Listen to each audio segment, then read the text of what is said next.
I usually like to take a break from reality by, of course, watching reality TV.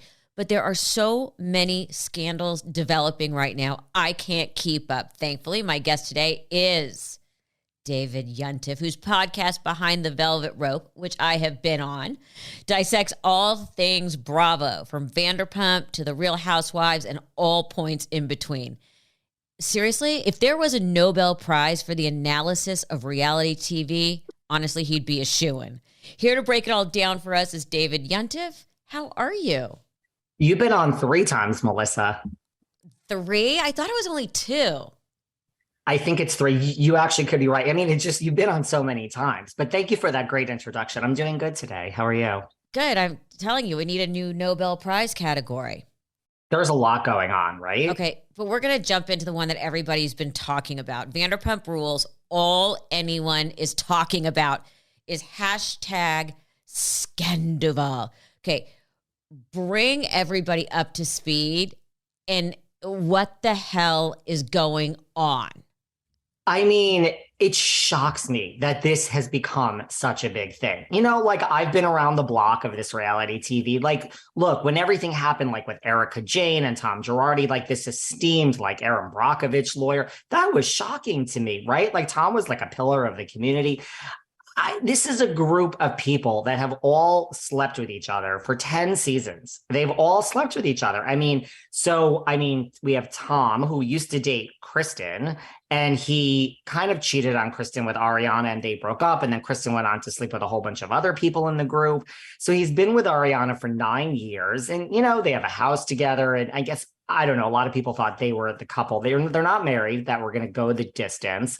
And now there's this newbie Raquel, and she comes into the group, and first she dates James Kennedy, and then she kisses Tom Schwartz, and then she goes on a date with Peter, and then she kisses Garcelle's son too in Vegas, Oliver. But now she's ended up with Tom, and it turns out that they've been having a 7-month affair. And yeah, I mean, the whole thing is falling apart now. Bravo's re-picked up cameras, and I mean, did you realize this was in the New York Times? The New York Times. That now, I was going to ask you about that. Which is insane to me. I mean, I cannot even begin to imagine the joy of Bravo executives right now. I mean, this is a gift from heaven for them. But whoever thought that the New York Times would be writing about Vanderpump Rules?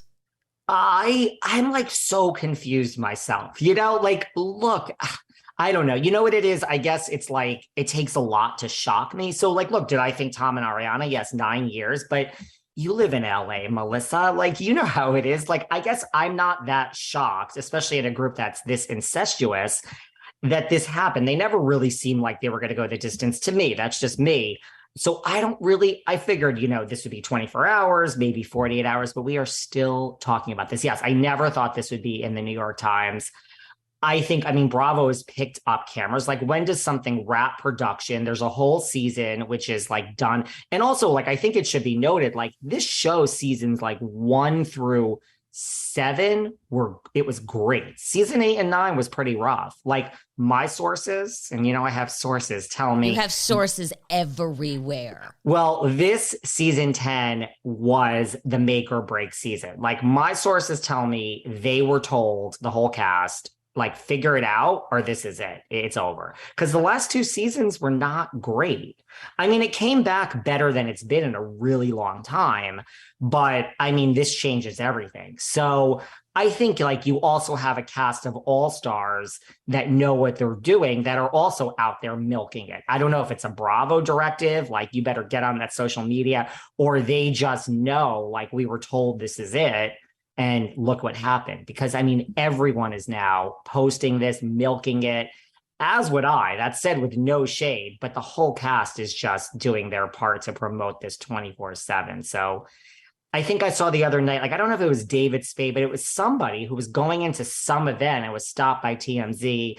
And they were like, what's your goal tonight? And he was like, I think it was David Spade. He's like, my goal is to find out what's really going on with the Scandoval. I'm like, what? Okay, I need to back up for a second, just to clarify, because I honestly don't watch this show. So I'm completely depending on you. I could talk about Below Deck, every version of it forever. This I've been trying to catch up. So Ariana and Tom were together for 9 years. That's a long time. The only person or people, I'm going to say person that I ever had a continuous 9-year relationship with is Sabrina, my assistant, and my son, and my mother. I mean, 9 years is a long time. They were living together. How long were they living together for? Probably like 5 of the 9 years. Yeah, and listen, don't get me wrong. You have me beat. I don't have anything for 9 years. I mean, I have family.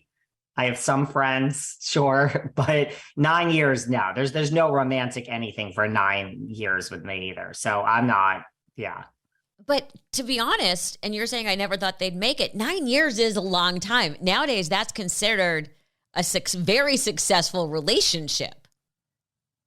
Yeah. And, they were kind of like the Goldie and Kurt, like they were, modern and didn't really want to necessarily get married. I mean, one of them kind of, Tom, I guess, kind of did. Ariana says she really didn't. But yeah, no, they have a house together. They have animals together. I mean, this was a real relationship. It was a real relationship. Yeah. Okay. So then Raquel comes in and kisses everybody because that's what they do. And you always want to say, have you never watched the show? This is, you want to say, this is how it works. Kind of, this is what you're going to do. And maybe it's because I'm really jaded and I know how all these things happen. But 7 months and nobody figured it out. Well, and so of course now there's like a lot of like Raquel was a fan of the show. I mean, also he's 38. Let me just put that out there. And she's 28. So a lot of the people on the show are in their 30s. So it's kind of like what's happening with Real Housewives now is like, their directive to get younger housewives. Like you're getting housewives coming on now that are like grew up watching like the Kyle Richardses of the world because they were. So the rumor is that she, if you're 20 something years old, 21, and this show has been on for, actually 18 she would have been because the show has been on for 10 years. So at 18, if you live in LA or the area, you're probably watching Vanderpump Rules, right? Like your goal is probably, if you go down all the lists, you're like, okay, Housewives, that's not me. I don't have millions of dollars and I'm not 40 something. Vanderpump is probably the show you want to get on, right? So she wanted to be on this show, which is what the narrative is. And I think if you come on and you get entangled, rumors like she met James and wasn't on the show, but he was. So if you meet someone who's on the show and you want to be on it, you say yes to dating them, right? I mean, that's kind of an easy entry into the group. And that's kind of how it started. But 7 months is a real affair. 7 months isn't, I kissed someone. 7 months in real life hiding an affair isn't easy. So how the hell did they do it with cameras rolling? Well, that is what I think that's really the most interesting thing because now you're going back and you're seeing all these clues. Now, Bravo says that they've picked up cameras, but they say, we swear to you, we have not re-edited this show. I don't know. As I watch it every week, I'm like, I don't see how you could not have re-edited this because now you're seeing clips where like someone's saying something negative against Raquel and the camera just, maybe you wouldn't have picked up on it before, but Tom is now like rolling his eyes or he's upset. There's a scene that just happened where she has a complete breakdown in the car and she's like, my life is a mess. Well, this was already going on at that point. So yeah, so I think, you know what it is? I think they have the same friend group, which also that is why it's so scandalous because she was really good friends with Ariana as well. You're in the same. So I think they were kind of like, hey, we're hiding this in plain sight because we're all hanging out, and of course now, right? Like, like it's easy. The person's right there. So maybe you can't put your arms around them, but you're still with them. You're still getting those vibes. I mean, right? Okay. First of all, can you imagine? I want to know how Bravo found out. I want to know who got that phone call? Do you have any clue who it is? Because can you imagine them running down the hill? I imagine the Bravo executives running down the hallway going, we've got another 2 seasons. I imagine the joy that was reverberating through the halls. Yeah, I would agree with that. And I mean, I think about it like she says she's concerned, no shade to our queen, Lisa Vanderpump. But I mean, Lisa's an executive producer on the show. Her name is on it. Her check is the biggest. I mean, you have to be like, wow. I mean, that was the great thing about this show right from the beginning is like, you had a group of people, you know, like all these claims today that reality TV is fake. And look, a lot of it is, let's face it. Like, well, it's not fake. It's cast, definitely. And storylines are created by what is actually going on. Yes. And you have a group of people where the chemistry may not be there because they just met 2 weeks ago. You know, you and I know each other, but we don't know these other set. This is truly from day one was a group of people that, you know, there was 2 people, Stassi and Jax. And it turns out that Jax slept with Kristen, who was dating the same Tom, and they denied it forever. And then so he slept with his best friend, Tom's girlfriend, Kristen, who was also best friends with Stassi. So that kind of like was the whole start of this whole thing of like, this is like real, non-scripted, real deep cutting drama. So that's, I think, why this is having such an effect, because like this was this brilliant show. And then it went off the rails because let's face it, in season 7, that doesn't really exist anymore. Like we've already worked. And so it's kind of like who could ask like how the same show? So I think Lisa is probably skipping down the halls herself. Yeah. I mean, I think about her. My big question is, how did audio never know? Because when you're wearing a body mic for that long, in the beginning, you forget and you get in trouble. Then you remember to cover it. And then you kind of forget. So my question, how did the audio guys never hear anything? I mean, that's when you go to the bathroom, they claim it's off, but I would always disconnect my mic. You know, I don't cross-trust anybody. So I love the fact that they're now going back. It feels like I'm also watching like, you know, Forensic Files. And they're now going back and everyone's now noticing. Yeah, I mean, look, you have a good point. I don't really think anyone said like, what about audio? You know, because this season, which we're watching, was during this. So yeah, the audio, I don't really understand how nothing is captured at all. It's shocking, right? Right. Not even call me later, you know, or thanks for last night.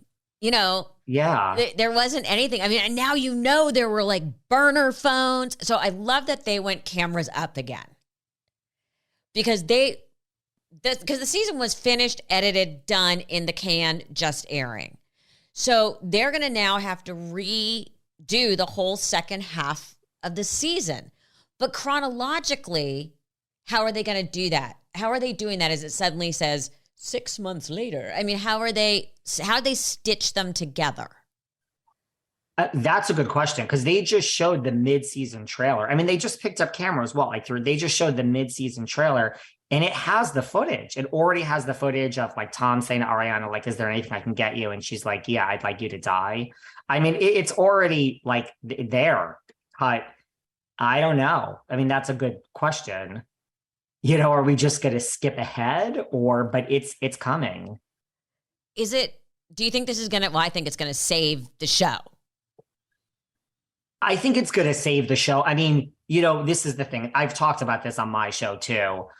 To me, it's like, look, you don't know any of these people, right? Unless you do. But normally I can get a good read on the situation. I can't figure Raquel out. To me, it's like brilliant, Machiavellian, mastermind genius, or like just wounded little bird. I can't figure it out, because like the rumor is like she wasn't coming out of her house. Like she only filmed one scene with Tom. She didn't want to film with anyone.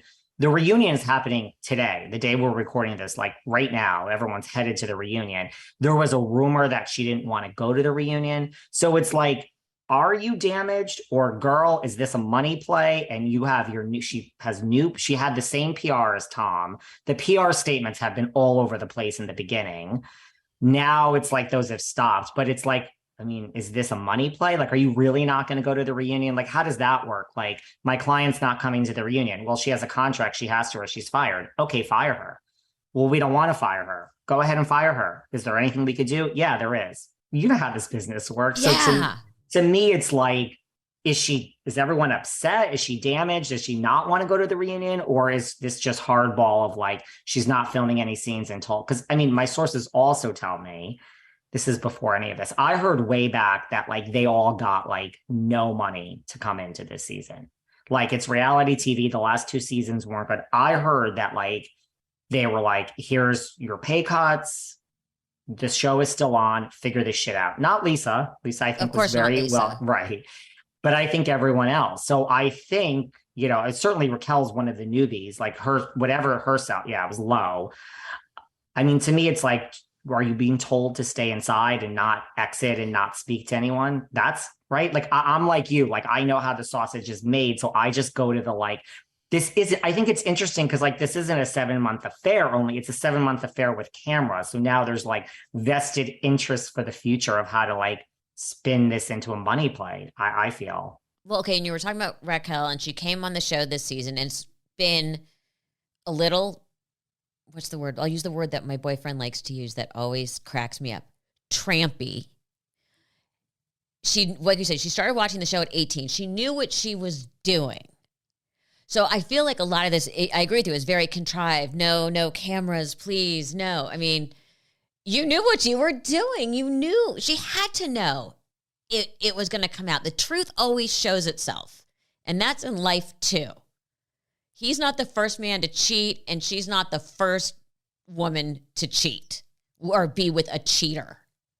So don't you feel like her reaction right now is a little disingenuous? And of course she doesn't want to go to the reunion. It's, it's going to be a bloodbath. But now in one season, she's the one we're all talking about. Yeah. And like the Bravo fans get so passionate, they're like, fire her. I'm not watching. I mean, they said the same thing about Erica Jane 2 seasons ago. Granted, they said the same thing about Lisa Rinna, but I don't think that's why Lisa Rinna is gone. I think those are other reasons. I mean, I do think she was terminated, but that's just my opinion.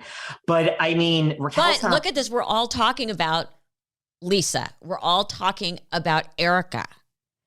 It's become such a part of our lives that I just find this, to me, it feels very on her part. This is a smart cookie who's now suddenly famous to the point that the New York Times is writing about her.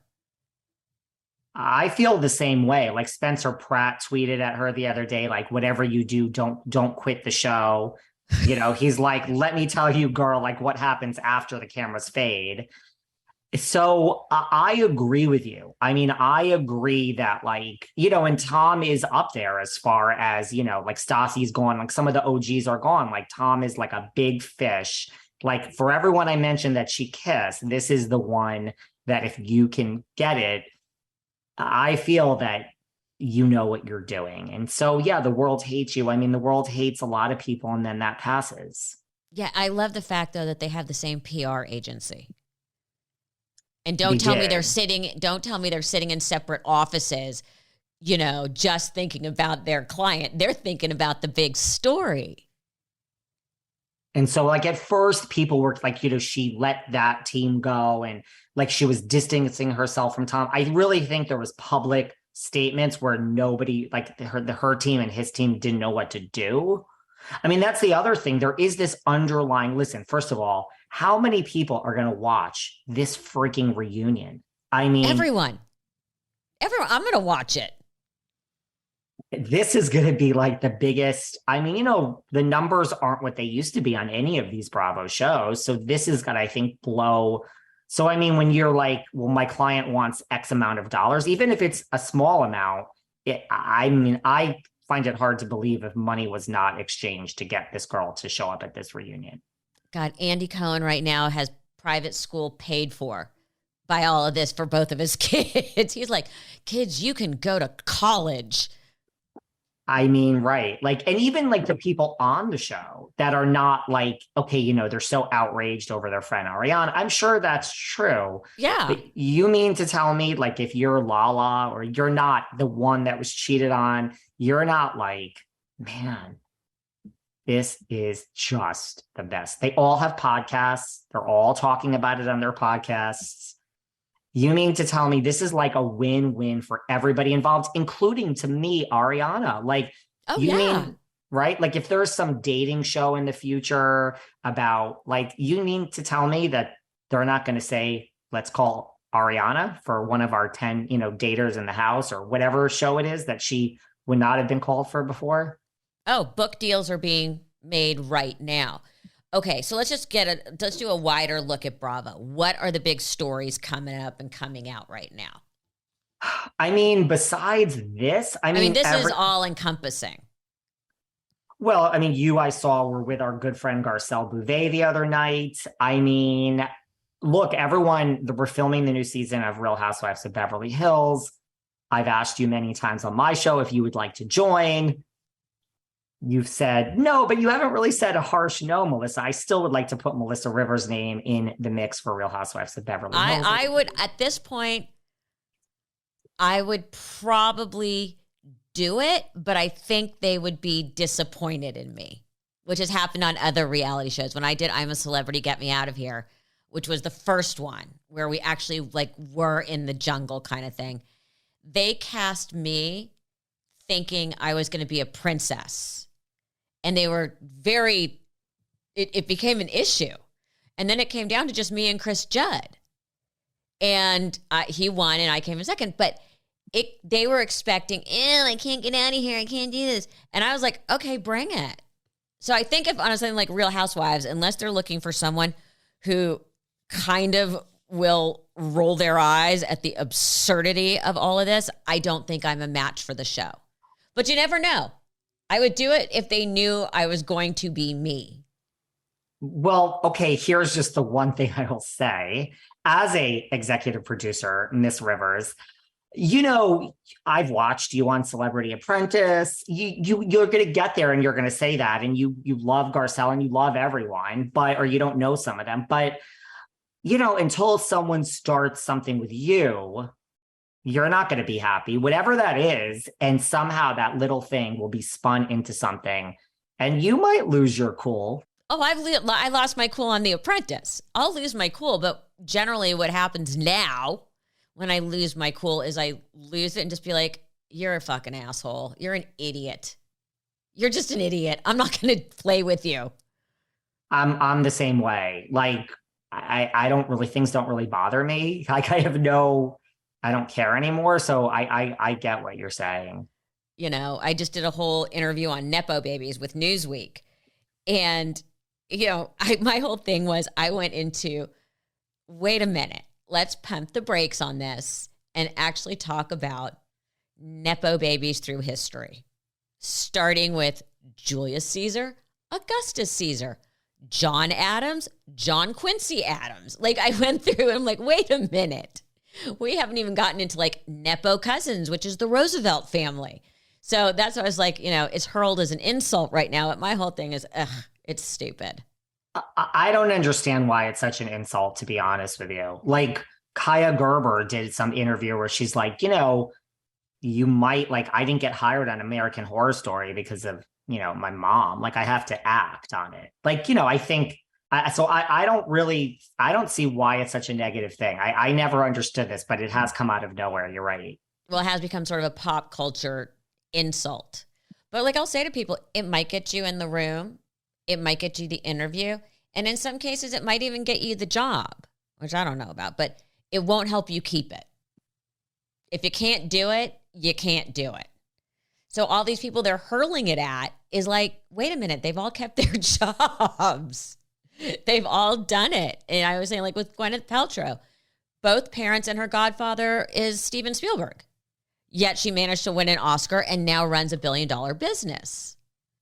So, but anyway, we digress. We could do a whole show on Nepo Babies. Yes. But yeah, would I do Real Housewives? Yes, as long as they understood what they were getting. and That makes sense. and didn't try, if they want to have someone who's perhaps a wee bit more grounded, and can be sort of the audience voice of rolling their eyes and calling out people for being ridiculous and that needing to get lives, then I would do it. But I wouldn't do it to not be myself. That makes sense. I mean, that's a big story of like, they're filming and people are like, where are the newbies? Like we understand we're not seeing them on social media because that makes sense. But they're filming, they're into it by a few weeks. So it's like people like, there's a lot of names you hear. So people are really trying to crack. Do you know who they are, Melissa Rivers? I don't have a clue. And also I think the public would not be happy because my uniform is jeans and a t-shirt.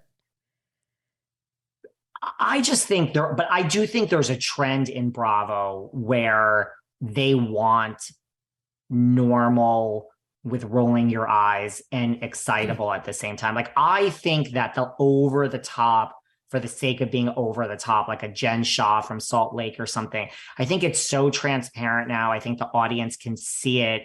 And, I think they need those like more like, look at Crystal Kung, like she's still on the show. She's more like, subdued. And, I think there's a weird trend now that they don't want you to come in and try to like flip a table on the first, if it's natural, by all means. But I think they want you just to be like they want you to be smart and intelligent and like normal, but able to be off center and lose it. But I don't think they want like so over the top anymore. I don't. Okay, let's leave it as I would definitely have a meeting. I would definitely be interested in having a meeting. But let's go back to Bravo. Yes.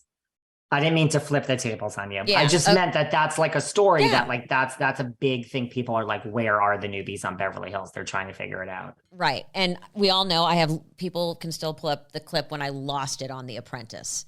Okay. Other Bravo shows. What's the dirt? I am such a Below Deck addict. What have you heard coming out of Below Deck? I mean, well, Captain Lee is really gone. I mean, it's a real thing, which is kind of sad. Well, because it's health issues. It's health issues, Sandy, I know she was just on your show. She's been on my show. She's not like, I have no problem with her. She's not necessarily a fan favorite, like to the way he is. So I think people feel that, I think they would have less of a reaction if someone else were going, like maybe if Sandy were going instead of Captain Lee. But Below Deck is still going strong. It's like, it doesn't get the buzz that like maybe Housewives does, but numbers wise, it's still one of the top rated shows on Bravo. Yeah. People love Below Deck. Have you heard who they're bringing in to replace Captain Lee? No. They've kept that very under wraps because I assume that they're probably filming or in pre-production for the next season right now. I know they're keeping Frasier. Like Frasier's the new Kate Chastain, so to speak. I love him. I love him. He's so sweet and so cute. And so he gets so crazy. I'm okay with a little Frasier on my screen. I'm not going to argue with that. No. I'm not going to argue with that. No. Yeah, they're really keeping it under wraps, So I just hope it's someone dynamic and, because I mean, I know they really are looking long term. Like, they don't want to just bring someone in, and they've had some other Below Deck franchises where like they're not sure like it's probably hard to really find someone that wants to do the show if you're really a captain. I would find that hard. I just think Below Deck is so interesting because all those elements and all the things that could go wrong, right? And it's just, I like it. It's like the real life Love Boat. It's a great idea for a show. Oh, Mark Cronin strikes again. What else? What would be what do you think the next trend in reality shows is going to be? Because it's all very cyclical and they keep trying stuff until something becomes a franchise. I think the family is not, like they tried the Culpo sisters on, I think it was A&E, or it wasn't E, it was one of those shows, like that kind of failed. Like, I think everyone's been looking for like the next Kardashians. The Chrisleys did well. I mean, now they've moved on to prison. Well, they don't have a choice now. And generally they don't let you film in prison. Yeah, so I don't think but I think like the family dynamic shows, I think they've kind of given up on for now. Like, I think it just doesn't really, I think the trend, the things I see where they're always casting now is they really, and this has nothing to do with the Scandoval, they're looking for like a real workplace. Cause you think about it, like you say, it's trends. Like you look at like Selling Sunset, like that really is just Vanderpump Rules for real estate. Right. And that's a $1 million listing, which is house porn with characters. House porn with characters. So it's that they're looking for workplace dynamic shows. I don't really think they even care about what type of business it is, but they want like a real legitimate, like you all know each other and there's workplace drama and personal drama. That is what I see the trend being right now. That's not such an easy show to cast. Like, no. First of all, COVID, like a lot of companies are not even at an office anymore. So they need you to be at like an Oppenheim group, or like you have to be in some office somewhere to really do the show. And like a lot of places don't have these offices anymore. And they're certainly not these sexy offices where everyone wants to go. So it's like, it's a hard show, but I see that all the time. And they say like, are you the next Selling Sunset? Are you the next Vanderpump Rules? I see castings for that nonstop. What's the weirdest casting you've ever seen? Lately, I've seen a lot of castings for like sugar shows, like Sugar Dad, Sugar, and I don't know how you cast that either. I have a friend who's in production and she's been trying to get this. It's her own show, but she's been trying to, and since she told me this, I see these castings everywhere. It's like, and this, the whole Sugar Baby, that's the next casting. Okay, one last question, and I don't know if you saw it or heard about it. MILF Manor. Okay, let me tell you something. First of all, when this show was announced, I was like, this is literally so interesting. Then when they showed this twist that it was going to be their sons, I was like, sign me. I am so into this idea. I was so excited. Did you see this? How highbrow I am over here? Yes, because I literally, even I went, this is gross. This is too far, and that people would do this makes me really question society and as a whole. Well, there were a lot of articles written about that people agreed with you. You know, they say the cast members that they didn't know. That's what they say. Now, I don't know how that happens when you're like going somewhere and your son says, well, I'm going somewhere, and like you can't figure this out. They all say they didn't know that, like the women said they knew they were going on a reality show, but not that it would be their sons. And the sons say we didn't know it was going to be our mothers. I don't know if that's true. There was so a lot wait, so we're supposed to believe that a mother and son never have a conversation, that they're both about to be on a reality show. That is what they would like you to believe. Yes. The show itself was a huge like flop. It didn't go well, you know, and I think a lot of people feel like you did, that like this is just, it doesn't feel right. It's a little jumping the shark. But remember back in the day when we had like Joe Millionaire and like For Love or Money? I don't know if you remember any of these shows. Yeah, but those like, didn't survive. Joe Millionaire was so good though. So good. That was like, a good one. You were supposed to be falling in love with this guy and he really had all this money and you didn't know it. I love that. That was really good. That one should have worked. But remember For Love or Money, it was like Dr. Will. Well, it wasn't Dr. Will, but it was Aaron, who's Dr. Will's, you know, Dr. Will from Big Brother, like his wife. Yeah. It was like this whole thing of like, you had to like choose the person. And then it was a whole thing where like, if they choose you and then you get money, and I don't know, anything where there's money and love involved. And what would you do? Would you choose the love or the money? It's like, and I would choose the money. It's like, you're not going to fall in love over a few weeks on reality TV. Come on, just take the money and like. Take the money. You're like me. Just, you know what? Take the money. I don't know you well enough. That's how I feel. But MILF Manor, I mean, it really was a flop. Like I was so excited and I watched it and I was like, and I don't think it's coming back. I hate to say this, but it shouldn't. Okay, David Yontef, I love you. Anytime you want me on your show. Thank you for explaining all this and bringing us all up to speed. Hopefully this helps. Yes, you need to come back on my show when you have something to promote, or in general, you know, you're one of my favorite guests. Come behind the velvet rope, Melissa. Anytime.